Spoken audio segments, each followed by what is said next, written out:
Madame la Présidente de la Fondation Bettencourt-Schuller, chère Françoise Bettencourt-Meyers, Monsieur le Directeur général de la Fondation Bettencourt-Schuller, cher Olivier, Monsieur le Président Directeur général du CNRS, cher Antoine, Mesdames, Messieurs, en vos titres et aux fonctions, chers collègues, cher Sébastien Lecommandou. C'est un très grand plaisir. D'abord, je voudrais vous souhaiter la bonne année, on peut encore le faire. Espérons qu'elle sera vraiment bonne, mais je ne vais pas maintenant parler de ça. C'est un très grand plaisir de vous souhaiter la bienvenue ici dans l'amphithéâtre Marguerite de Navarre du Collège de France et aussi derrière vos écrans pour l'inauguration de la 18e édition de la chaire annuelle Innovation technologique Liliane Bettencourt. Cette chaire, créée en 2006, marque la volonté commune du Collège de France et de la Fondation Bettencourt-Schuller de mettre en valeur l'importance des travaux consacrés à l'innovation technologique. L'innovation se caractérise d'une part par sa dimension interdisciplinaire et d'autre part par la capacité de certains chercheurs et chercheuses à développer des applications utiles à la société ainsi qu'à créer un dialogue entre le monde académique et le monde industriel. Dans le cadre de cette chaire est invité chaque année un chercheur, une chercheuse de renommée internationale, dont le travail pionnier a pris en compte de façon exemplaire l'interdisciplinarité et la capacité de travailler au rapprochement de la recherche publique et des applications technologiques.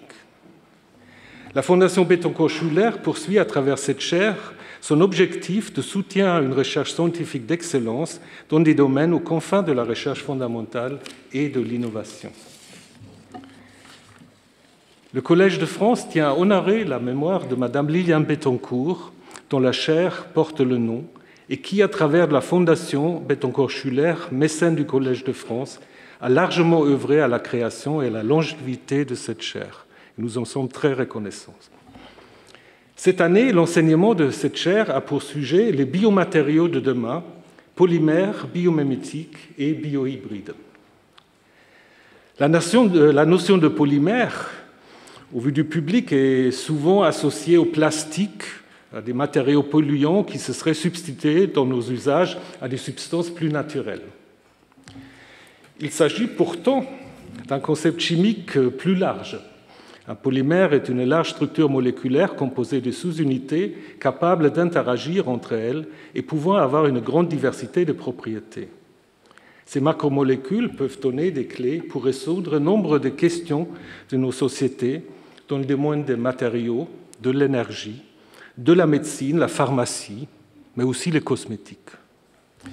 D'ailleurs, depuis l'Antiquité, avec des matériaux comme le caoutchouc ou la soie, les scientifiques se sont déjà efforcés de comprendre et d'imiter les processus naturels pour développer des matériaux plus performants. Je vous donne un scoop, j'ai trouvé des polymères dans la Bible aussi.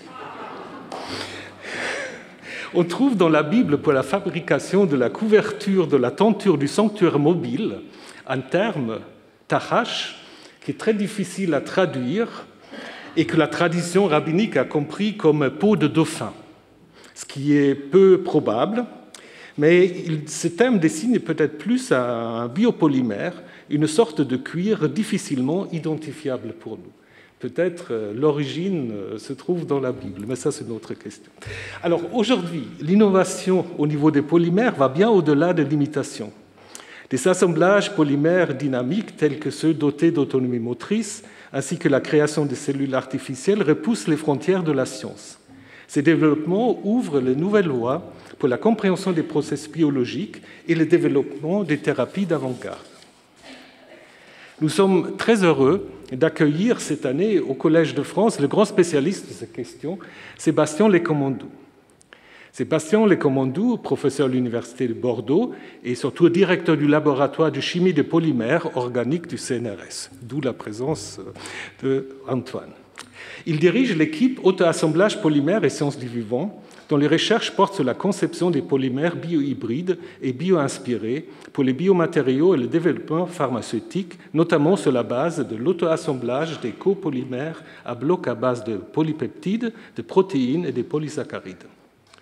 Sébastien Lecommandou porte une attention particulière à la compréhension des mécanismes qui gouvernent les propriétés d'auto-assemblage et d'influence de la structure ou du code moléculaire permettant de contrôler la forme, la taille et la fonction de ces systèmes en s'inspirant du vivant. Ces recherches lui ont permis d'obtenir le prix Sequence de l'Académie des sciences, de devenir Fellow de la Royal Society of Chemistry et membre de l'Academia Europea. Son intérêt pour la recherche translationnelle l'a conduit à construire et diriger le laboratoire commun LCPO-L'Oréal et la création de start-up, dont récemment, en 2023, Doxarano. Dans son portrait, que j'ai lu et que vous pouvez lire sur le site web du Collège de France, il explique pourquoi il a décidé d'étudier la chimie. Poussé par son amour de jeunesse pour la pâtisserie, hérité d'une famille de boulangers. J'ai beaucoup aimé ça. Et je le cite, « Je vois dans la chimie l'acte de créer et façonner la matière. » Ça aussi, c'est très biblique. On assemble les atomes et molécules avec l'idée de produire un objet doté de propriétés particulières. Voilà, ça c'est vraiment l'homo faber. Cher Sébastien Lecommandou, nous sommes très heureux de votre présence, impatients de vous entendre, et je vous laisse la parole.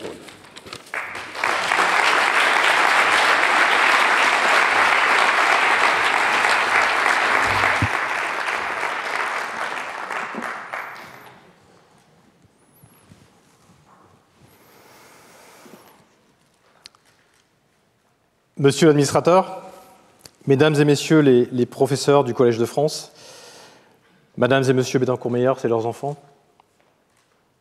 Monsieur le Président du CNRS, Monsieur le Directeur général de Bordeaux INP, chers collègues, Mesdames, Messieurs.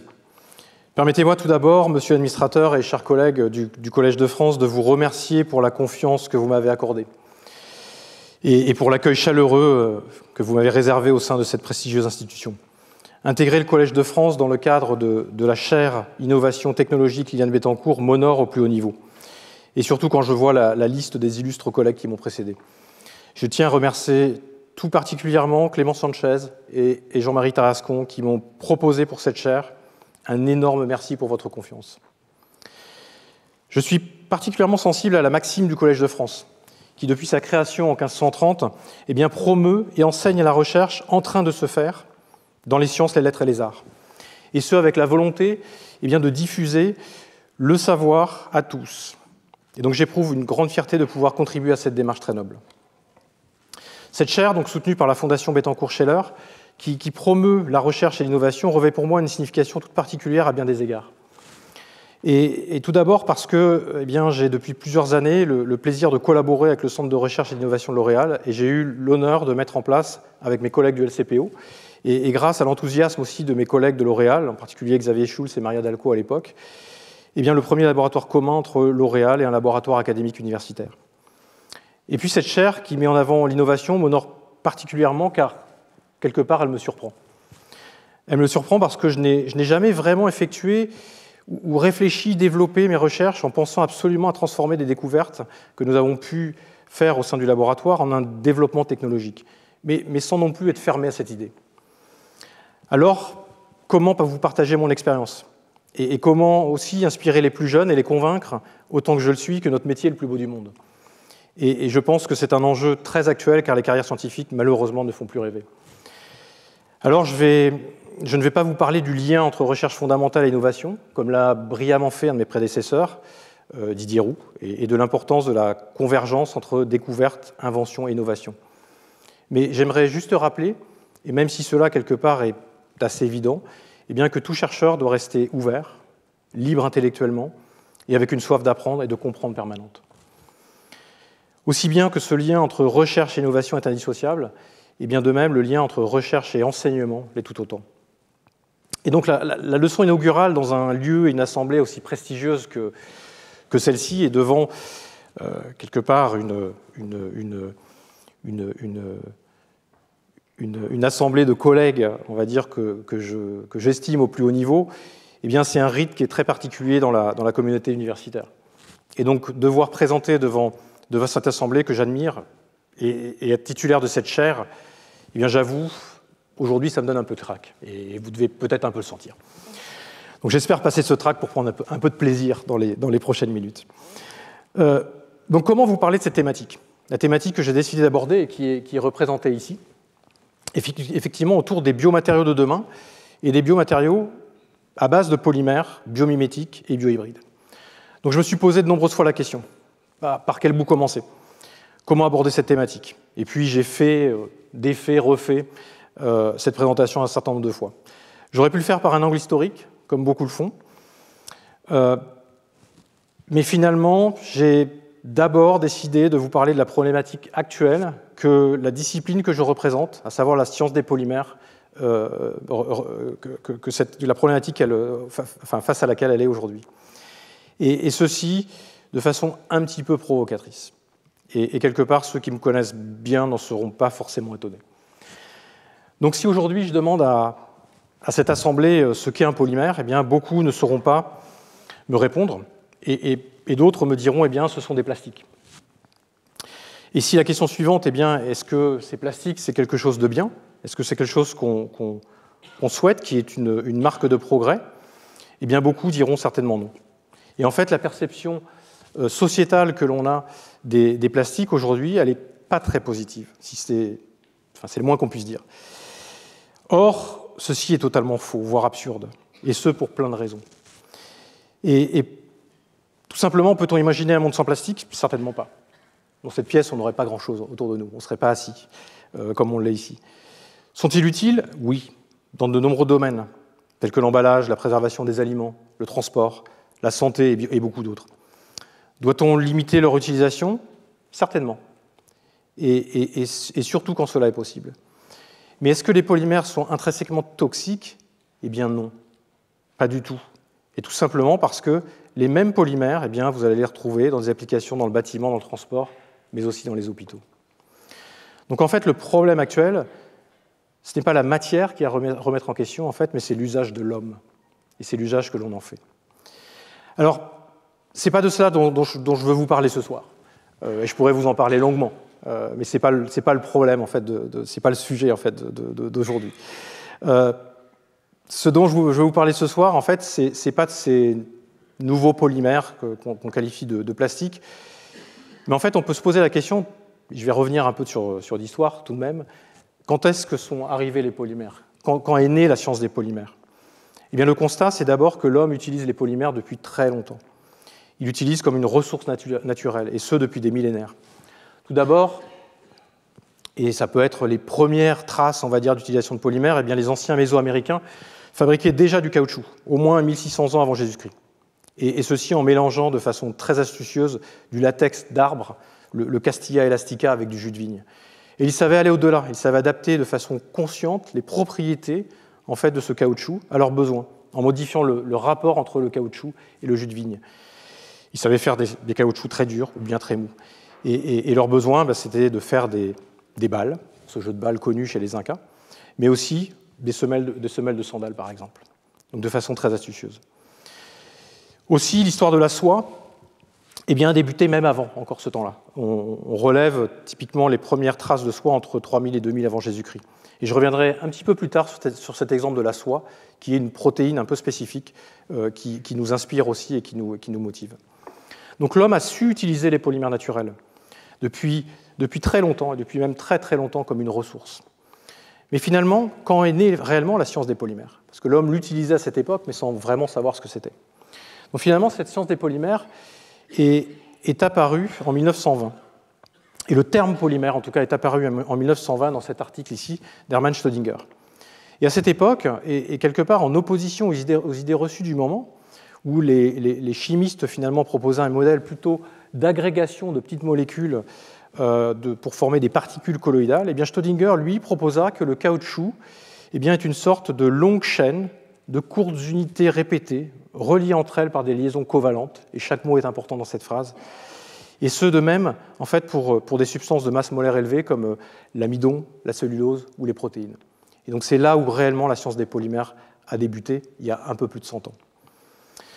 Donc de suite, et très rapidement, l'industrie s'est emparée de cette compréhension et de ces découvertes. Et après avoir synthétisé le premier caoutchouc synthétique que l'on appelle aujourd'hui le néoprène, et les premiers polyesters dans les années 30, l'équipe de Carl Otters chez DuPont produit en 1935 le premier polyamide synthétique, connu sous le nom de nylon. Et le marché des nylons, vous le voyez ici, est toujours croissant, et les prédictions sont toujours en croissance pour ces prochaines années. D'autant plus que certains, comme le rilsan ici, qui est produit par Arkema, eh bien, peut être produit à partir d'huile de ricin et possède une empreinte carbone qui est réduite et une bonne recyclabilité. Alors pourquoi je vous parle du nylon, et spécifiquement du nylon? Parce qu'en fait, le nylon est un polyamide et fait partie de la famille des polyamides synthétiques, hein, mais toutefois qui sont très performants, mais qui toutefois ne sont pas aussi performants que leurs analogues naturels. Et en fait, l'analogue naturel, eh bien, c'est le fil de soie dont on a parlé tout à l'heure. La soie est en effet la fibre la plus résistante au monde, ramenée évidemment à la section identique, hein, puisqu'une toile d'araignée, on peut effectivement la casser facilement. Et ses propriétés sont à peu près 2 ordres de grandeur plus importants que celles des nylons. Alors, pourquoi? Eh bien, parce que la nature fait toujours un peu mieux que ce que nous sommes capables de faire et de reproduire ou de mimer, en tout cas dans l'état actuel, et que la nature est une source inépuisable d'inspiration pour l'homme. Ainsi, dans le cas présent, eh bien, la soie va être produite par l'araignée après un long processus de filage de la protéine, qu'on peut voir ici, qui va produire ce fil de soie, et la structure finale de ce fil eh bien, conduit à des zones qui vont être des zones très organisées, avec beaucoup d'interactions entre les chaînes polymères que vous avez ici, formant ces zones ici fortement cristallines. Mais on a aussi des zones qui sont moins organisées et qui vont permettre la déformation en fait, de ce fil. Donc on a besoin de cette rigidité, mais on a besoin aussi de déformation. Et c'est ce que l'homme mime en créant des polyamides et en créant des nylons, de façon parfois comparable, mais jamais égalée.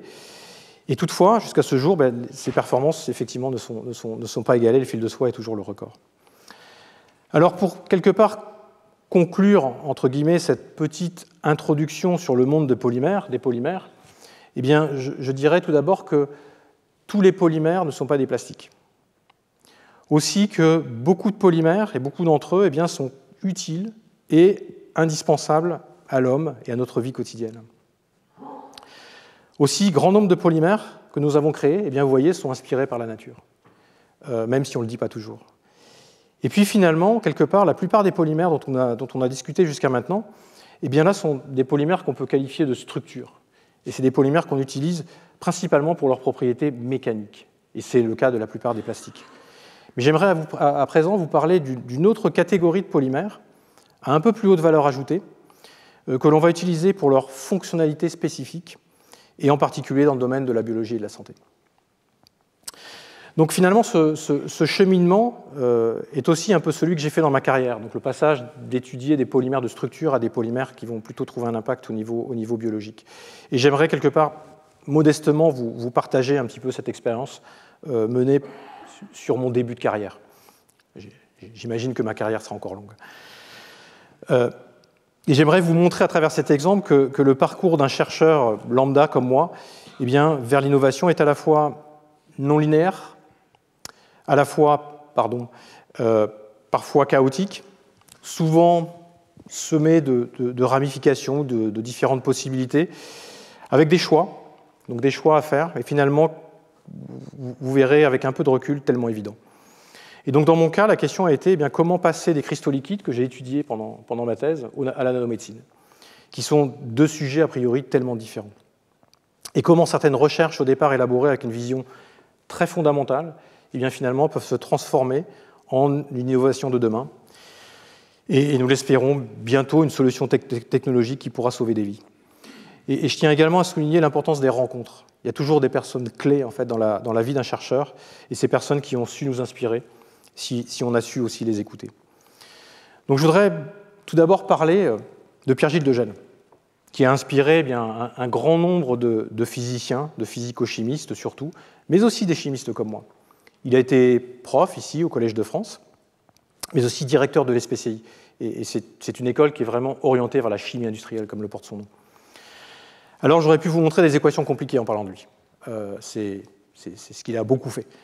Mais je préfère vous montrer un passage de ce livre que j'adore, un livre qui est très simple, qui est destiné en fait vraiment au grand public, qui s'appelle « Les objets fragiles ». Ce livre, il l'a écrit en 1994, après avoir fait de nombreuses rencontres et de communications auprès des jeunes, en allant dans les lycées en particulier, pour vraiment promouvoir la science et l'esprit scientifique, après avoir obtenu le prix Nobel en 1991. Et ce qu'il décrit ici, en fait, c'est qu'il a su passer de sujets aussi variés que les supraconducteurs, les cristaux liquides et les polymères et les colloïdes. Alors bien sûr, avec les difficultés de ces transitions, mais ce qui est extrêmement fort de sa part, c'est qu'il a su établir des connexions et des liens entre ces différents sujets, donnant une vision globale des choses. Alors, dans mon cas, eh bien, j'ai commencé à travailler sur les cristaux liquides. Et les cristaux liquides, plus précisément, dans mon cas, les polymères cristaux liquides. Et j'en profite ici pour remercier la première personne qui m'a fait confiance et me proposer un sujet de thèse, à savoir Francis Hardouin. Il y avait à l'époque beaucoup d'excitation autour de ces matériaux particuliers que sont les cristaux liquides et ces polymères cristaux liquides, dont l'objectif était de combiner les propriétés intrinsèques des cristaux liquides à celles des polymères. Alors, un cristal liquide, comme on peut le voir ici, c'est ce qui servait en fait dans les montres et dans les afficheurs. Et on a ces afficheurs en fait, qui sont créés parce que les cristaux liquides, on peut les voir comme des molécules qui sont des petits bâtonnets, donc comme on peut le voir ici, qui vont s'orienter ou pas dans un champ électrique. Et c'est ça qui va donner une lumière qui va passer ou une lumière noire, en gros. Et c'est comme ça qu'on va allumer différents pixels. Ces cristaux liquides, plus tard, eh bien, ont été utilisés dans les écrans cristaux liquides. Et effectivement, chaque élément ici d'un chiffre représente un pixel avec une haute résolution. Et donc, ce qu'on cherchait à faire à l'époque, eh bien, c'est combiner ces propriétés à celles des polymères pour pouvoir faire des films et pour pouvoir mettre en forme en fait, ces cristaux liquides de façon plus facile pour faire éventuellement des films et des afficheurs qui vont être flexibles. Mais le problème, en fait, c'était d'accrocher ces petites molécules à de longues chaînes polymères. Et en faisant ça, eh bien, on s'est rendu compte que la dynamique d'orientation en fait, de ces cristaux liquides était beaucoup trop lente pour l'application visée. Donc finalement, je me suis rendu compte à la fin de ma thèse que cette thématique arrivait un petit peu à bout de souffle, en tout cas dans cette dynamique-là. Et donc, dans la vie d'un chercheur vient le temps du postdoc. Et le temps du postdoc, c'est une nouvelle étape critique. Et là, j'ai eu une chance incroyable de rencontrer Sam Stoup dans le bureau de Pierre-Gilles Degène, d'ailleurs à l'ESPCI, sur recommandation de Francis Hardouin et de Yves Nianou à l'époque. Il venait de publier cet article dans Science sur l'auto-assemblage de copolymères particuliers de type rod coil, donc avec une partie rigide ici qu'on peut voir comme un cristal liquide, et puis une partie flexible qui est un polymère. Et ces systèmes formaient des nanostructures de type champignon, qui suscitaient à la fois, à l'époque, un émerveillement, mais aussi une certaine controverse à cause du caractère non symétrique de cet assemblage. Mais c'est auprès de lui que, finalement, je suis allé en postdoc et que j'ai découvert quelque part l'art de l'auto-assemblage, qui est vraiment un art, où on peut voir cette approche comme tout simplement mettre de l'information ou coder de l'information par la chimie dans le design d'une molécule ou d'un polymère, qui va se traduire par une organisation spontanée de ces polymères entre eux, et ceci sans énergie. Donc c'est une approche qui est effectivement très élégante. Et donc j'ai voulu moi aussi contribuer pendant mon postdoc à ces compréhensions, en réalisant des copolymères qui combinent un segment rigide, ici le rod qu'on peut voir, et puis des segments flexibles qu'on peut voir ici, qui peuvent être des chaînes polymères ou des chaînes flexibles. Et ce qu'on a pu faire, c'est qu'on a pu mettre en évidence des structures assez complexes à l'époque, avec plusieurs ordres de grandeur d'organisation. Mais au-delà de ça, en fait, j'ai énormément appris, puisqu'au sein du groupe de Sam, dont les thématiques abordées allaient de l'auto-assemblage pur et dur, à l'étude des propriétés d'optique non linéaire, jusqu'à la biologie et la médecine. Et en fait, cette expérience m'a énormément décomplexé, quelque part, et marqué, je crois, pour tout le reste de ma carrière. Alors, après le postdoc, il faut trouver un point de chute. Et quelque part, si on veut revenir en France dans une carrière académique, il faut surtout trouver une thématique de recherche originale à défendre dans un concours pour avoir un poste. Donc ma réflexion, elle est venue de cet article de Dave Tyrrell. Et vous allez voir le lien quelque part avec les polypeptides, il va venir. Ça peut vous paraître un peu loin pour l'instant. Et ce qu'a montré Dave Tyrrell ici, c'est qu'il a utilisé des polymères de type rod-like, lui aussi, qu'il a qualifié rod-like, qui sont en fait des polypeptides. Et ces polypeptides, c'est ce qu'on appelle le polybenzylglutamate, donc le PBLG. Je reviendrai sur ce polymère. Et ce qu'il a montré, en fait, c'est que ces polymères, ces protéines, finalement, étaient capables de s'organiser dans des phases cristaux liquides qui ressemblent assez proches aux phases que j'avais étudiées pendant ma thèse. Et puis, quelque part en France, déjà, à l'époque, Douillet et Gallo, à Orléans, avaient synthétisé, et même avant cette époque-là, c'était plus de 20 ans avant, des copolymères qui intégraient et qui incorporaient ce fameux PBLG. Et donc, depuis les États-Unis, nous avons anticipé notre retour. Je dis nous parce que c'était avec mon collègue et ami Amonton Clock, lui au Max Planck à Mayence, et puis moi au LCPO à Bordeaux. Et donc notre idée était de passer de structures rod coil qu'on avait étudiées en postdoc avec on va dire des structures classiques moléculaires à des systèmes obtenus avec des polypeptides. Parce qu'on pouvait faire la même chose finalement avec ces polymères. Et donc on a travaillé ensemble pendant plusieurs années sur l'établissement de diagrammes de phase et on a découvert un certain nombre de structures avec plusieurs échelles d'organisation assez incroyables. On a d'ailleurs proposé notre vision du domaine dans cet article de revue ici qui fait toujours référence dans le domaine. Je ne résiste pas à vous montrer cette photo, mais j'insiste sur le fait que notre densité capillaire a évolué de la même façon pour lui comme pour moi. Plus sérieusement, je me suis donc concentré pendant pas mal d'années, finalement, à étudier et à développer des structures macromoléculaires, c'est-à-dire en designant des structures, en codant de l'information dans la chaîne pour prédire l'auto-assemblage et former des morphologies qui peuvent être assez complexes. On peut voir cette approche, en effet, comme celui d'un architecte à l'échelle macromoléculaire, enfin moléculaire, macromoléculaire ou supramoléculaire. Et on peut voir ici l'analogie entre cette structure double hexagonale que nous avions formée à partir de nos polypeptides, avec le célèbre escalier du château de Chambord, avec cette magnifique double révolution. Là, il faut que j'avoue, ce n'est pas moi qui ai fait cette analogie, en fait, c'est Ludwig Leibler, qui est spécialiste de physique et chimie des polymères, que l'on connaît tous, et qui a réalisé, entre autres, le premier diagramme de phase des copolymères à bloc, diagramme de phase théorique, et qui est lauréat de nombreux prix, dont la médaille d'innovation du CNRS. D'ailleurs, d'autres chercheurs, finalement, ont travaillé pendant ces années à trouver des analogies en fait, avec des œuvres architecturales. Et j'aime citer ce travail assez spectaculaire d'un autre chercheur, d'un illustre chercheur dans le domaine des auto-assemblages à base de polymères, qui est Virgil Pershek aux États-Unis, qui a commencé lui aussi en travaillant sur les cristaux liquides et les polymères cristaux liquides. Et ce qu'il a montré, c'est qu'il a élaboré des pores ici, qui peuvent, donc, par auto-assemblage de ces molécules dendritiques, ces pores, donc il y a un trou ici, peuvent s'insérer dans les membranes biologiques et les membranes cellulaires. Il a montré ou vu une analogie avec la rosace de la façade ouest de la cathédrale de Chartres. Et c'est quelque chose qui nous lie parce que c'est ma ville de naissance, donc on en parle souvent. D'ailleurs, Virgile, lui aussi, a fait cette transition entre l'étude de l'auto-assemblage pur et dur, avec des structures dendritiques de ce type-là, à la nanomédecine récemment.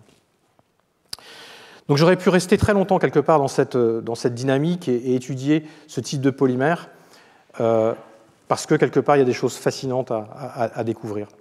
Alors vous me direz pourquoi et comment opérer cette transition à un moment donné entre l'étude des propriétés structurales, où on va plutôt étudier les caractéristiques des polymères à l'état solide, étudier leurs propriétés physiques, optiques, mécaniques, à la nanomédecine. Et où on va plutôt finalement étudier la matière et formuler la matière en solution et en interaction avec le monde du vivant. De premier abord, ça peut paraître assez étonnant, voire même incohérent. Mais en fait, pas du tout. Et tout d'abord, avant cela, il faut rappeler ce qu'est la nanomédecine. Qu'est-ce qu'on entend par là et comment ce domaine s'est construit. Et là, on a de la chance, car nous avons en France et dans la salle un pionnier du domaine qui est Patrick Couvreur. Il a été en effet le premier à démontrer ici en 1977 dans cet article, alors article signé en Belgique et en Suisse, pas en France tout de suite, mais il a été le premier à démontrer l'intérêt d'utiliser des nanoparticules pour transporter des médicaments qui étaient très difficiles et qui pénétraient naturellement très mal dans les cellules.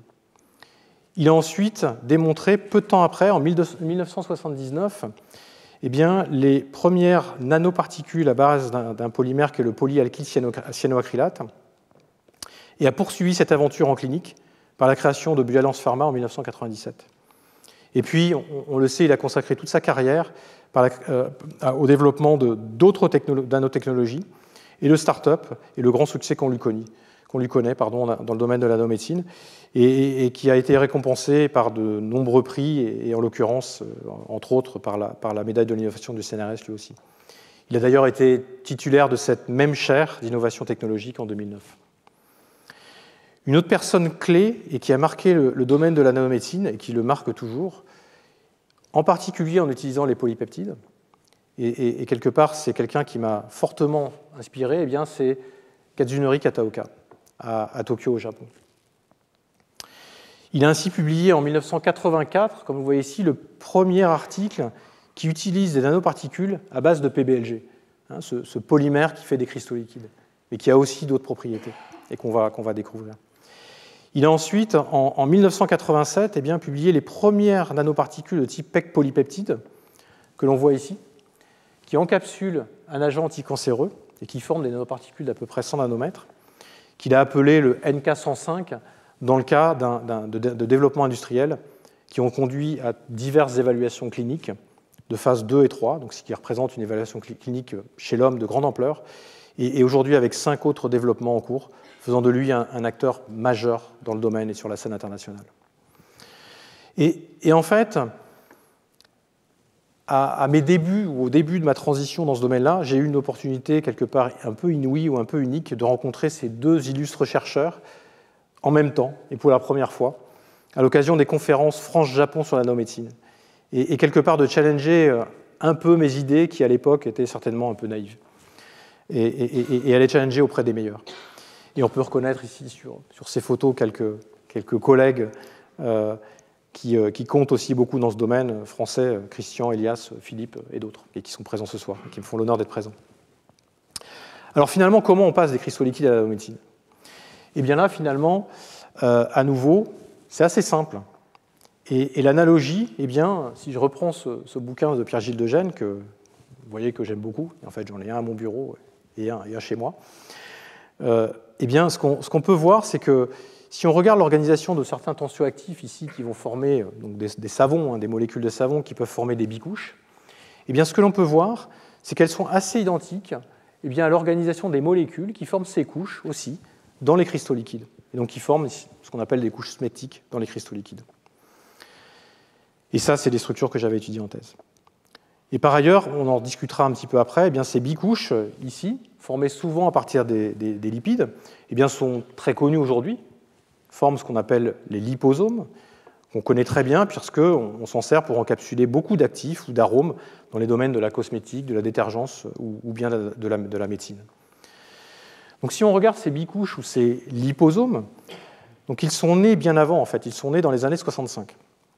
Et le premier en fait, qui a découvert ces structures, c'est Alec Bangham, un chercheur anglais. Et lui, sa motivation, eh bien, c'était de reproduire une membrane cellulaire modèle, simplifiée bien évidemment, pour comprendre la diffusion des ions à travers les membranes. Depuis, eh bien, ces travaux ont intéressé, excité énormément la communauté scientifique, jusqu'à, en 1995, eh bien, atteindre ici la première nanomédecine à base de liposomes qui a été utilisée dans le traitement du cancer, donc 30 ans après. Et en fait, 1995, c'est une année qui est aussi importante dans le monde des polymères, puisque en 1995, eh bien, c'est le moment où les premières structures équivalentes aux liposomes ont été découvertes avec des polymères, et on les appelle aujourd'hui des polymersomes. Alors, on ne les appelait pas comme ça à l'époque, et les premiers qui ont découvert ça eh bien, sont les groupes d'Adi Eisenberg au Canada et de Bert Meyer en Hollande. Et la vraie compréhension et le nom polymersome est apparu 4 ans après, donc en 1999, et c'est là où ce domaine et cette thématique est vraiment née et s'est vraiment développé. Et en fait, au laboratoire, on s'est très vite positionné dans ce domaine, en publiant les premiers travaux sur des polymersomes à base de polypeptides, donc dès 2002, et ceci de façon concomitante avec un groupe du Max Planck ici, qui a publié les travaux la même année. Et donc dès lors, et depuis ce temps-là, et depuis maintenant bien plus de 20 ans, eh bien, on a continué à travailler sur ces structures en les faisant évoluer, du plus simple au plus complexe, et en améliorant à chaque fois notre système. Alors, pourquoi, quelque part, on considère ces vésicules à base de polymères, ou ces polymersomes, si intéressantes? Eh bien, il faut comprendre notre source d'inspiration qui est là, à nouveau, et qui est très simple, et qui est la membrane cellulaire. Donc, ce qu'on cherche, c'est à mieux mimer aussi, comme Alec Bangham l'a fait, eh bien, la structure d'une membrane cellulaire, soit pour mieux interagir avec elle, soit pour mieux mimer le vivant, pour être moins reconnu par le système immunitaire, et donc être rejeté quelque part. Et donc, si on regarde la composition d'une membrane cellulaire ici, eh bien, vous pouvez voir qu'elle est composée effectivement à 60% de lipides. Et donc, on comprend l'intérêt de former des liposomes. Mais aussi, ce qu'on voit, c'est qu'elle est formée à 40% d'autres choses qui sont des polymères. Alors des polymères particuliers, qui sont des polymères à base de sucre, qu'on appelle les carbohydrates ou les glycanes, et puis beaucoup d'autres dérivés de protéines que l'on voit ici. Protéines, glycoprotéines, lipoprotéines et autres. Et donc, même si les lipides sont importants, eh bien, ce sont finalement ces polymères qui vont donner à la cellule la plupart de sa fonctionnalité. Fonctionnalité étant, par exemple, la capacité à laisser passer certains éléments au travers, ou bien la capacité à venir reconnaître, interagir avec son milieu environnant. Donc j'espère que vous comprenez à présent, effectivement, bien, pourquoi reproduire des bicouches ou des vésicules avec des polymères, et en particulier des polypeptides, eh bien, prend tout son sens.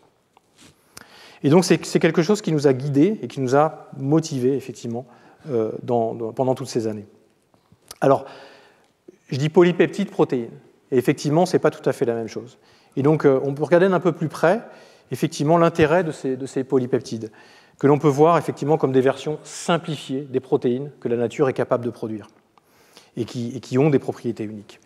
Donc ces protéines, qui correspondent à une séquence bien définie ici d'aminoacides, que le vivant crée par transcription de l'ARN, eh bien, à partir de leur code initial, ici, un code couleur, formé à partir des 20 aminoacides naturels, eh bien, c'est ça qui va conditionner la structure, donc ces structures dites primaires, qui va conditionner la structure secondaire, qui va être la forme que va prendre la chaîne polymère. Et ça, on retrouve ici des structures qui sont celles que l'on retrouve en fait dans le fil de soie, qui sont des structures de type hélicoïdal ou des structures en feuillet bêta. Et puis de cette conformation ici, eh bien, va ensuite conditionner comment une protéine va se replier et éventuellement interagir avec d'autres protéines. Et ça, c'est ce qu'on appelle la structure tertiaire ou structure quaternaire. Et avec mes deux compères ici, Elisabeth et Colin, eh bien, nous développons depuis des années des mimes simplifiés de ces protéines au laboratoire, qui n'intègrent bien évidemment pas toute la complexité des protéines naturelles, qu'on n'est pas capable de mimer et de répliquer, mais qu'on peut synthétiser par contre à grande échelle et qui vont contenir dans leur structure une partie de la fonctionnalité, que l'on choisit d'intégrer dans la structure de notre polymère. Et donc ces notions seront développées plus tard dans les prochains cours que je mènerai ici au collège. Et donc, quelque part, si on prend tout ça, eh bien, toutes ces idées là, que j'ai essayé de vous exposer par briques eh bien, ont été cristallisées à un moment donné dans un projet que j'ai déposé à l'IUF en 2007, avec les recommandations finalement d'un grand nombre de personnes que vous retrouvez ici et que j'ai déjà citées précédemment, qui ont cru en ce projet et qui ont cru en cette transition, quelque part, et je les remercie profondément pour m'avoir accompagné. Et en reprenant le sujet de l'époque, eh bien, j'ai retrouvé ces figures importantes où on retrouve ici l'analogie que l'on voyait déjà eh bien, entre la structure d'un virus qu'on peut voir ici, donc un virus sphérique, comme le virus de l'herpès, et puis la structure schématique de nos vésicules polymères ou de nos polymersomes. Et on voit que les tailles peuvent être comparables, les épaisseurs ici des membranes peuvent être comparables aussi, et donc quelque part, toutes les propriétés physiques ou physico-chimiques peuvent être comparables. Et donc, cette analogie avec les virus, elle est fondamentale quelque part, parce que le virus, on le sait, on le connaît très bien, a une terrible efficacité. Et avec cette représentation schématique que l'on peut voir ici, eh bien, un virus va être capable, par sa surface spécifique, et on verra sa composition un petit peu après, à nouveau on va retrouver ces fameuses protéines associées à des glycanes qui nous intéressent, eh bien, est capable de reconnaître une cellule. Et après ce phénomène de reconnaissance, on va avoir tout un tas de réactions en cascade qui vont avoir lieu, c'est-à-dire internalisation, changement de pH du milieu, ouverture du virus et libération du matériel génétique qui vient infecter la cellule. Donc ça, c'est un mécanisme qu'on veut effectivement répliquer, mais qu'on veut répliquer à dessein pour venir délivrer de façon spécifique, effectivement, un médicament dans une cellule de façon parfaitement contrôlée.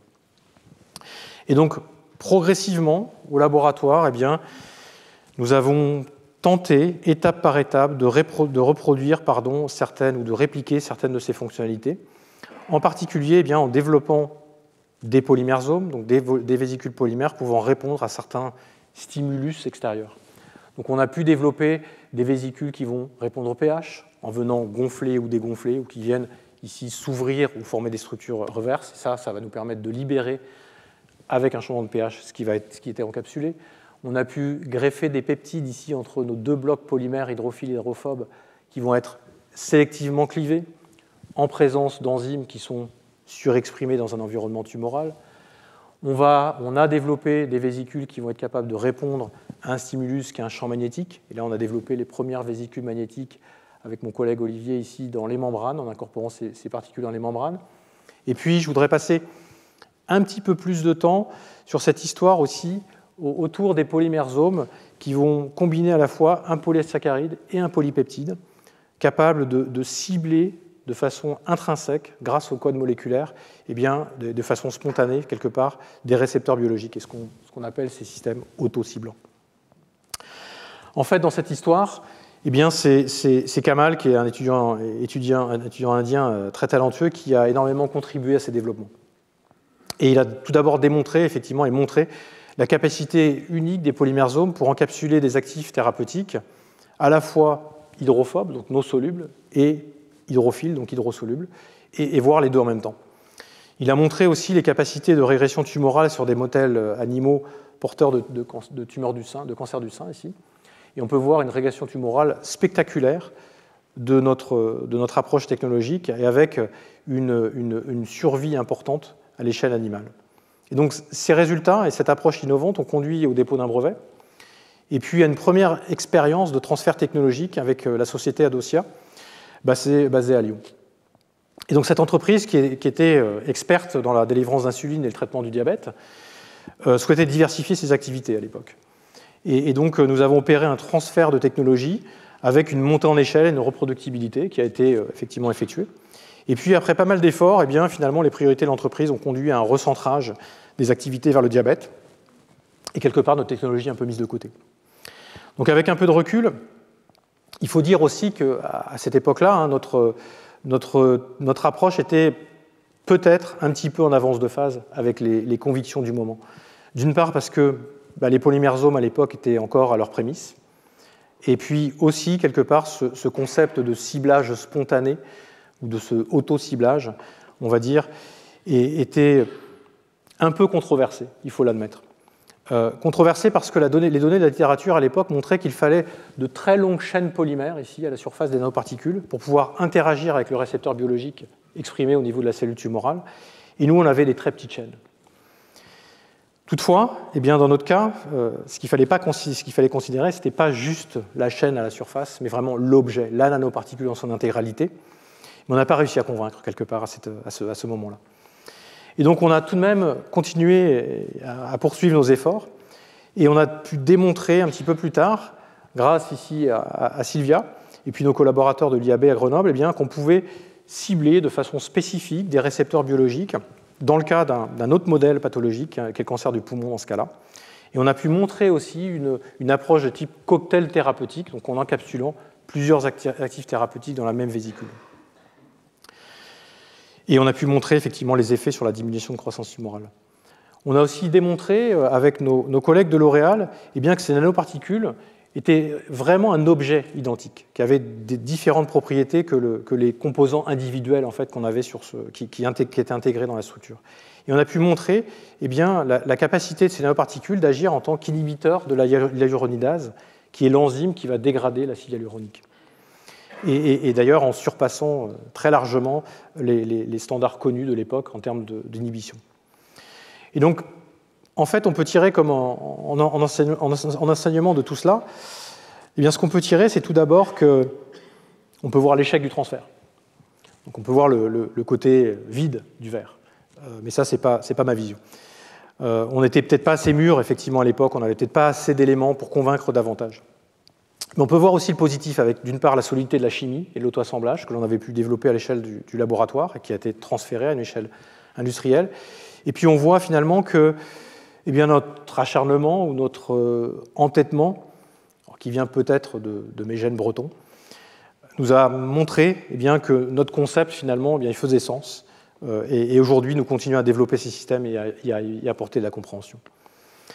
Alors toutefois, il faut apprendre quelque part de tous les il faut tirer les leçons de tous les échecs entre guillemets. Et donc fort de cet apprentissage et en gardant l'idée que nous voulons proposer une technologie qui reste de rupture mais qui est plus facilement transférable en clinique, nous avons développé en parallèle des approches plus simples. en utilisant finalement des polymères qui sont plus connus, mieux admis. Et ce qu'on a développé, et ça c'est le travail de Louis, eh bien, c'est d'incorporer finalement entre des segments polymères, donc une partie hydrophile, une partie hydrophobe, ici avec des polymères à nouveau classiques, eh bien, un groupement qui va être capable de se couper, de se cliver par l'action de la lumière. Et ça nous permet de déstabiliser nos vésicules polymères et de venir à nouveau libérer de façon contrôlée. Aussi, avec Ariane, eh bien, nous avons pu développer des polymersomes, donc des vésicules polymères, toujours sensibles à la lumière, mais avec un mécanisme un petit peu particulier ici, sur lequel je reviendrai un petit peu après. Et puis, Zoïcha a développé des polymersomes sensibles à l'action des rayons X. Et finalement, c'est cette technologie que nous avons brevetée, et puis c'est celle-là qui, une nouvelle fois, eh bien, a été licenciée très récemment, cette fois-ci, à l'entreprise Doxanano. Donc l'idée conceptuelle ici, elle est finalement assez proche de l'idée qu'on avait ici, sauf qu'on utilise une action et une irradiation ici rayons X, de telle sorte à ce que le polymère et la nanoparticule soient déstabilisés sous ce rayonnement particulier et quelque part libèrent le médicament encapsulé. Ici, le gros intérêt, c'est que l'utilisation des rayons X est très classique dans de nombreux protocoles de traitement, en particulier du cancer, et que l'on peut facilement intégrer dans une technologie, dans des approches thérapeutiques existantes. Donc alors, comment s'est passé ce nouveau transfert technologique et cette nouvelle expérience d'innovation que nous avons pu mener?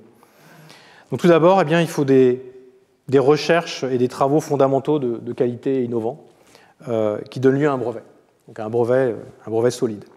Ici, ces travaux ont été issus d'un travail collaboratif très fort développé principalement entre Bordeaux et Paris dans le cadre d'un projet ANR. Mais bien sûr, ce n'est pas suffisant. Ce n'est pas suffisant parce que beaucoup de brevets, on sait, restent dans les archives ou sont abandonnés après quelques temps, car ils deviennent trop coûteux à maintenir. Ensuite, il faut une âme d'entrepreneur ou d'entrepreneuse, quelqu'un qui croit et qui a la volonté de pousser la technologie vers la clinique. Et dans le domaine de la pharma, ce n'est pas le domaine le plus simple. Et là, ça a été Isabelle Marie-Saint-Père qui est venue quelque part nous chercher, qui est venue vers nous avec la volonté de créer Doxanano. Et puis, pour que tout marche, il faut une équipe solide. Et pas uniquement ça, c'est une équipe aussi qui partage les mêmes valeurs et la même ambition. Et là, donc, l'équipe s'est créée avec Leslie en plus, ancienne postdoc de l'équipe et qui avait cette fibre entrepreneuriale. Et c'est finalement avec ces trois personnes que l'aventure Doxanano a débuté, il y a un peu plus d'1 an maintenant. Et en fait, ce n'est que le début de l'aventure. Car la clé, en fait, quelque part, les travaux pour aller de cette innovation technologique, effectivement, jusqu'au patient, sont encore conséquents. Mais en fait, la clé, c'est aussi de bien positionner la technologie par rapport à un besoin clinique. Et ça, c'est ce que nous sommes en train de faire, mais aussi une réalité économique, bien évidemment. Et donc, le positionnement de Doxanano, ici, c'est de venir libérer sélectivement un agent de chimiothérapie, sélectivement dans le temps, dans l'espace et en dose, sous l'action, effectivement, des rayons X. Et le tout pouvant s'inscrire dans des protocoles de radiochimiothérapie existants. Et donc, comme je l'ai déjà dit, c'est que le début de l'aventure, mais notre ambition est grande. Alors maintenant, revenons un petit peu au laboratoire. Et au laboratoire, et quelque part, où est maintenant notre ambition actuelle ou future, un petit peu future. Je vais vous parler aussi un petit peu de ce qu'on imagine dans le futur. Eh bien, c'est tout d'abord d'aller plus loin dans le biomimétisme et de passer du mime, quelque part, de la structure externe d'une membrane cellulaire à finalement essayer de mimer la cellule dans sa globalité. Alors, la cellule, on peut la voir avec différentes perspectives, celle du biologiste, mais aussi celle du chimiste. Et la perspective du chimiste que je suis, on peut voir tout simplement la cellule comme une sorte de mini-usine. Alors c'est une vision très simpliste, je m'excuse auprès des biologistes, mais une mini-usine qui va quelque part produire l'ensemble des composés dont elle a besoin. Et puis, elle va le faire effectivement avec une efficacité qui est redoutable. Et ça, c'est assez extraordinaire en fait, en tant que chimiste. Et une clé pour faire tout ça, c'est de séparer ce qui va se passer dans la cellule dans différents sous-compartiments, qu'on appelle aussi les organelles, et qu'on peut voir ici. Et donc dans chaque espace de la cellule se passent des choses différentes, et des chimies peuvent avoir lieu de façon différente et concomitante, grâce à cet effet de compartimentation. L'enjeu pour nous, eh bien, ça a été tout d'abord de tenter de reproduire cette compartimentation. Et puis, quelque part, d'auto-assembler, finalement, différentes composantes, puisqu'on a bien vu, une cellule, une membrane cellulaire est composée de plein d'éléments chimiques différents qui apportent des propriétés différentes. Et donc, beaucoup d'équipes ont commencé à travailler là-dessus depuis pas mal de temps, et nous ne sommes pas les seuls. Hein. Mais un des enjeux actuels est finalement d'aller un peu au-delà de ça. Et pas juste de reconstruire, finalement, la structure, mais de voir ces choses-là de façon beaucoup plus dynamique. Parce que le vivant est dynamique, les choses bougent. Une cellule, elle ne reste pas figée dans un état qu'on peut voir ici. Elle va être capable de se reconfigurer, elle va être capable d'évoluer en fonction de ses besoins. Et donc, on a commencé au laboratoire eh bien, à reproduire cette structure compartimentée il y a plus de 10 ans. Parce qu'il y a beaucoup d'enjeux technologiques en fait, à résoudre au passage. Donc, on a montré qu'on pouvait mettre des vésicules dans des vésicules, des liposomes dans des polymersomes, ou des polymersomes dans des polymersomes, un petit peu comme des poupées russes. On a aussi reproduit la diversité de composition d'une membrane en mélangeant et en associant polymères et lipides. On a intégré de la réactivité en étant ici capable de faire des réactions enzymatiques en cascade, en ayant 3 enzymes qui réagissent l'une après l'autre dans ces différents sous-compartiments. Et puis, petit à petit, on a ajouté ces notions de dynamique et de reconfigurabilité que je mentionnais précédemment pour élaborer nos structures artificielles. Et là, on a des systèmes effectivement qui vont être capables de bouger, qui vont être capables de se concentrer ou de se diluer en fait, en fonction de réponses à différentes sollicitations extérieures. Et donc, parmi tout ça, et parmi toutes les réponses biologiques en fait, auxquelles on peut penser, variation de température, variation de pH ou autres, eh bien, j'aimerais me focaliser un petit peu ici sur les effets de pression osmotique. Et ce sont des effets en fait, qui sont fondamentaux en biologie, mais qui finalement sont assez sous-exploités dans le domaine et dans le développement de nano ou de microparticules stimulables.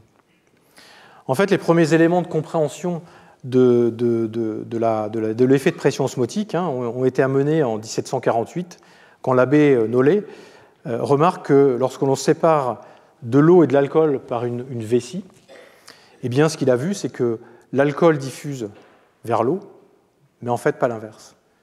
Donc en fait, la membrane de la vessie a une sélectivité dans ce qui passe à travers sa membrane. Et tout cela, en fait, cette compréhension plus détaillée, en fait, c'est en 1886 que Van 't Hoff propose une analogie entre les solutions aqueuses et les gaz parfaits et applique la thermodynamique à l'osmose. Il établit une loi qui est ici, qui est extrêmement simple. Et ce qu'on peut voir, c'est que dans cette loi, eh bien, similaire à celle des gaz parfaits, et il propose aussi l'adjectif de semi-perméable pour définir ces membranes. Et ce que l'on peut voir ici, eh bien, c'est si on part ici d'un milieu très concentré à un milieu plus dilué, séparé par une membrane, eh bien, spontanément, si le soluté ne peut pas diffuser à travers la membrane, ce qui va se passer, c'est que l'eau va diffuser. Et donc l'eau va diffuser ici, et va quelque part aller compenser la différence de concentration des espèces qu'on a de part et d'autre. Et ça va créer donc une pression osmotique. Et cette pression osmotique eh bien, se traduit aussi par une pression mécanique sur la membrane qui va être exercée. Et si cette différence de pression osmotique est très grande, eh bien, cela peut entraîner la rupture de la membrane, et c'est le cas de l'hémolyse en fait, dans les cellules ou dans les globules rouges qu'on peut voir ici. Donc en fait, la plupart des cellules savent répondre à cette différence de pression osmotique.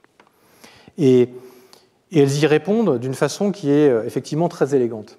Et si on voit ici schématiquement, après une pression osmotique dite hypertonique, la cellule, quelque part, évacue l'eau, donc se concentre, et en se concentrant, en fait, elle va créer ces organelles dans la cellule, ces fameux compartiments, créer une protéine d'intérêt qui va se localiser à la membrane, créer un pore, une porosité, et relaxer cette pression osmotique. Donc ça, c'est un mécanisme effectivement biologique spontané que la cellule est capable de faire. Et donc, nous, ce dont à quoi on s'est attelé, c'est d'essayer de reproduire ce mécanisme et de répliquer ce mécanisme, et de façon complètement artificielle. Donc, pour le faire, eh bien, on a développé des vésicules, Et puis ces vésicules, on a intégré ici un modèle d'enzyme qui va être capable de transformer en fait une molécule en une molécule fluorescente. Et ce qu'on peut voir, c'est qu'on a ici, après un choc osmotique, une augmentation de la fluorescence. Et donc ce que l'on voit, c'est que, et ce qu'on peut voir sur ces graphes, c'est que finalement, tant qu'on n'induit pas de changement de pression osmotique, il ne se passe rien, rien ne réagit. Et puis, lorsqu'on va induire ce changement de pression osmotique, eh bien, on va avoir une production de la molécule fluorescente ici, qui va avoir lieu, mais en réponse à cette dérégulation. Alors cet exemple montre que finalement, eh bien, on peut concevoir une cellule très simplifiée, artificielle, qui va être capable de déclencher une réaction biochimique en réponse à un potentiel dérèglement physiologique, de la même façon qu'une cellule serait capable de le faire. Et ça ouvre effectivement d'énormes possibilités. Donc une autre façon d'aborder les choses, eh bien, c'est un peu comme l'a fait Van 't Hoff. En fait, c'est d'avoir une membrane et puis d'augmenter la pression osmotique à l'intérieur. Et puis si on fait ça, eh bien, l'eau va diffuser à l'intérieur, on comprend bien. Et la conséquence, c'est que la vésicule va gonfler. Par contre, si on utilise une membrane eh bien, qui n'est pas capable de laisser passer l'eau, eh bien, cette augmentation de pression osmotique va créer une pression sur la membrane et quelque part va être capable de venir pousser la membrane et venir exploser les vésicules. Donc ça, c'est ce qu'on a démontré ici à l'aide d'Ariane et Louis en particulier, avec différentes molécules, et on a créé comme ça, sous action lumineuse, on a cassé des molécules pour augmenter la concentration à l'intérieur. Et puis ce que vous allez voir, c'est que lorsqu'on va allumer maintenant sur ces vésicules avec la bonne longueur d'onde, eh bien, on va venir exploser ces objets de façon très sélective, dans le temps, dans l'espace, et avec le rayonnement, avec la source laser qui est la bonne longueur d'onde. Vous voyez bien ici sur cette vidéo qui s'arrête que c'est un phénomène d'explosion qui a bien lieu. Alors vous allez me dire, c'est très bien, mais ça sert à quoi? Eh bien, ça, c'est des choses qu'on est en train maintenant d'étudier pour venir injecter ces polymérsomes dans le cerveau et venir activer une libération de différentes molécules dans le cerveau pour aller étudier effectivement ces phénomènes biologiques particuliers. Et ça ouvre des opportunités assez incroyables en fait, dans ce qu'on peut qualifier de l'optoneurotechnologie. Donc alors, dans tout ça, les prochains enjeux pour nous, eh bien, c'est tout d'abord d'un point de vue fondamental de chercher et de reproduire une communication entre les cellules, mais avec nos fausses cellules, nos cellules artificielles et puis des vraies cellules, et donc de les faire communiquer dans les deux sens. Donc, je vous ai montré déjà effectivement qu'on peut voir une réponse avec des changements et des variations de pression osmotique. Ensuite, ce que l'on veut vraiment pousser dans les prochaines années, eh bien, c'est d'intégrer de plus en plus loin nos vésicules polymères ou nos polymérsomes dans les neurosciences, et en particulier dans ce domaine d'optoneurotechnologie. Et c'est ce qu'on a commencé à faire en fait, avec des collègues du Neurocampus à Bordeaux. Et ici, on peut voir qu'en injectant ces vésicules dans le cerveau, eh bien, on voit d'une part qu'on n'a pas de toxicité, ils résistent très bien, et on peut venir les activer avec une activation biphotonique depuis l'extérieur. Donc ça ouvre effectivement des champs assez excitants pour l'avenir. Donc vous allez me dire pourquoi faire ça et pourquoi faire de la chimie dans le cerveau. En fait, on fait déjà beaucoup de choses dans le cerveau. On fait beaucoup de choses mais avec des stimulations électriques qui sont effectivement très connues et qui apportent d'énormes progrès en médecine. Mais toutefois, ces différences en fait, de signaux électriques sont très souvent induites aussi par des différences de signaux chimiques, une signalisation chimique. Et donc, d'associer une signalisation électrique avec une signalisation chimique, eh bien, ça ouvre de nouvelles opportunités et potentiellement de nouveaux traitements. Donc, notre ultime rêve ou enjeu, c'est vraiment un rêve plutôt, eh bien, quelque part, c'est d'aller encore plus loin. Et quelque part, c'est de concevoir une cellule synthétique simplifiée qui va pouvoir agir comme un réacteur autonome, qui va comprendre, senser une dérégulation et venir la corriger de façon in situ. Alors on peut le voir effectivement, c'est un rêve aujourd'hui. Et quelque part, relever un tel défi, même s'il est atteignable, et j'en suis convaincu, c'est complexe parce que ça nécessite effectivement un vrai investissement fort et continu, en rassemblant des compétences multiples, qui vont bien de la synthèse organique macromoléculaire, la biologie de synthèse, du procédé, en particulier microfluidique, de la physique et physico-chimie colloïdale, de la pharmacologie, de la biologie et bien sûr de la médecine. Mais l'idée, elle peut vous paraître folle, voire stupide, mais elle n'est pas si folle. Et quelque part, j'ai été heureux de visiter récemment un centre au Japon qui propose un projet comparable. Donc, quelque part, ça me rassure aussi. Et c'est dans le groupe du professeur Kataoka, dans un institut en fait, qui a été créé pour lui. Et vous voyez, ce projet, il l'appelle le In-Body Hospital. C'est finalement de créer un hôpital dans le corps et dont les objectifs sont un peu les mêmes ou un peu comparables de ceux que je vous ai exposés. Vous voyez l'échelle de temps, l'objectif c'est de l'atteindre en 2045. Donc effectivement, il faut du temps et c'est une projection assez longue. J'ai envie de dire, malheureusement, en France, c'est souvent difficile d'envisager une telle dynamique avec des projets aussi longs, même s'il y a beaucoup de talent en France. Et là, je tends la perche finalement à toutes les personnes qui seraient motivées pour nous aider et nous soutenir dans cette démarche. Donc pour conclure, et j'arrive à la fin, je pourrais conclure à partir de cette phrase de Pasteur que j'aime beaucoup. Mais je voudrais donner en fait quelques éléments de conclusion. Donc c'est une sorte de conclusion en fait. Peut-être d'abord, bien que les polymères ne représentent pas qu'une matière simple, peu coûteuse, que l'on peut jeter. Et c'est ce qui se passe beaucoup aujourd'hui. C'est une matière bien plus noble, bien plus riche et complexe, et interdisciplinaire par essence. La science des polymères, vous l'avez vu, est encore jeune et cache encore bien des ressources et continuera très certainement à impacter notre futur dans l'avenir, j'en suis convaincu. Ensuite, le biomimétisme dans notre approche. Donc, je l'ai mentionné beaucoup dans mon titre, mais je n'ai pas finalement insisté lourdement sur cet aspect de ma présentation, même si j'espère que vous avez ressenti que cette inspiration du vivant finalement traverse toutes nos réflexions de façon continue. Et pour nous, c'est une source d'innovation et de performance. Et je reprendrai ces notions de façon plus détaillée dans mes cours. Un autre message qui me semble important, et peut-être plus général, et je m'adresse en particulier aux jeunes ici, eh bien, c'est qu'il est important de toujours rester ouvert à l'inattendu. Et parfois avec une certaine naïveté. Rester naïf, rester curieux, honnête, critique. C'est le propre du chercheur, vous allez me dire. Il faut bien sûr avoir des convictions, mais jamais s'y enfermer. Et je le vois parfois, malheureusement. Et savoir souvent faire le petit pas de côté, comme De Gennes savait bien le faire, ce petit pas de côté qui nous permet de voir les choses avec un autre angle et avec une autre perspective. Et puis, en m'adressant à nos évaluateurs, nos dirigeants, je trouve qu'on met trop les gens dans des cases. Et j'ai souvent entendu dire « Ah oui, mais toi, tu es chimiste », ou au contraire « Ah ben non, tu n'es pas chimiste, tu es physico-chimiste ». Pour moi, ça ne veut rien dire. Et surtout si on met en avant, et quand on met en avant l'interdisciplinarité, ce qu'on fait aujourd'hui. Donc certains restent parfois trop souvent enfermés dans leurs convictions, ou dans cette case, en fait, et c'est pour moi un réel frein à l'innovation. Et finalement, eh bien, j'encourage tous les chercheurs à prendre des risques. Nous faisons le plus beau métier du monde. Nous avons une liberté intellectuelle totale, et la liberté de choisir nos thématiques de recherche. Alors bien sûr, prendre des risques ou changer de thématique, c'est trouver des financements, et c'est pas toujours facile, on sait aujourd'hui, et on s'en plaint beaucoup, peut-être parfois un peu trop. Mais cette liberté, elle est précieuse. Il faut savoir faire des choix. Donc changer de sujet, c'est pas simple, mais choisir et assumer ses choix sont importants et sont quelque part, je pense, un gage de réussite. Et donc pour finir, je voudrais arriver à la phase finalement importante, qui est la phase de remerciement. Et je voudrais remercier un certain nombre de personnes. Tout d'abord, je tiens à remercier l'École de la République qui m'a permis d'apprendre et de me construire et de me développer. Ensuite, je voudrais remercier toutes ces personnes et toutes les personnes qui ont contribué à ces travaux. Toutes les personnes qui m'ont inspiré, qui m'ont aidé, tous les mentors que j'ai déjà mentionnés. Je remercie bien évidemment mes tutelles de mon laboratoire, qui me suivent depuis plus de 25 ans maintenant, à Bordeaux, puisque je suis arrivé à Bordeaux et je suis resté à Bordeaux. Tout d'abord, Bordeaux INP, et l'ENSMAC, où j'enseigne, et tous mes collègues, mais aussi l'Université de Bordeaux, et bien sûr le CNRS, qui m'ont toujours soutenu dans nos travaux. Merci aussi à tous nos financeurs publics et privés, qui nous ont fait confiance depuis toutes ces années, et en particulier L'Oréal, avec qui nous avons pu consolider notre relation.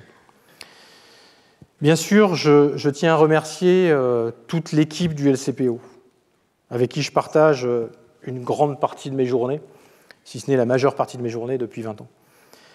Rien de ce que je vous ai présenté aujourd'hui n'aurait pu se faire sans l'entourage de collègues brillants et d'étudiants talentueux. Depuis plus de 25 ans, presque 40 étudiants en thèse et autant de chercheurs postdoctoraux ont participé et apporté leur contribution à nos travaux. J'ai pu en citer que certains, mais ma gratitude est pour toutes et tous. Vous avez chacun et chacune apporté une pierre à l'édifice, et sans vous, on n'en serait pas là aujourd'hui, parce que nous sommes avant tout des expérimentateurs. Et on peut avoir des super idées, mais sans vous pour les concrétiser, je ne serais pas grand-chose. Je tiens aussi à remercier l'ensemble des collègues chercheurs, enseignants-chercheurs et tout le personnel du LCPO, administratif et technique. Le cœur vibrant de la recherche, en fait, c'est l'unité de recherche, c'est le labo. Et quelque part, il est pour nous fondamental de pouvoir s'appuyer sur des compétences techniques et scientifiques de très haut niveau, et aussi d'avoir une aide administrative performante dans un monde où, quelque part, malgré ce qu'on dit, parfois la complexité ne fait qu'augmenter. Donc merci à toutes et tous. Je remercie aussi l'équipe d'Oxanano, avec qui je partage cette folle aventure de l'innovation. L'énergie que vous insufflez, que vous m'insufflez, eh bien, me donne beaucoup d'espoir, et j'espère que nous pourrons apporter rapidement des solutions concrètes à des patients. Et puis finalement, eh bien, je remercie évidemment tous mes proches, ma famille et mes amis. Merci Karine, Charline, Maxence pour me soutenir tous les jours et me permettre de rester ancré et de garder les pieds sur terre. J'espère que vous comprendrez un peu mieux la passion qui m'habite et parfois, je l'avoue, qui m'envahit un peu trop. Je remercie aussi mes parents pour m'avoir fait confiance. Merci papa, merci maman. Et merci à toute ma famille, tous mes proches pour leur bienveillance si précieuse. Et finalement, merci à toutes et tous pour votre attention. Merci.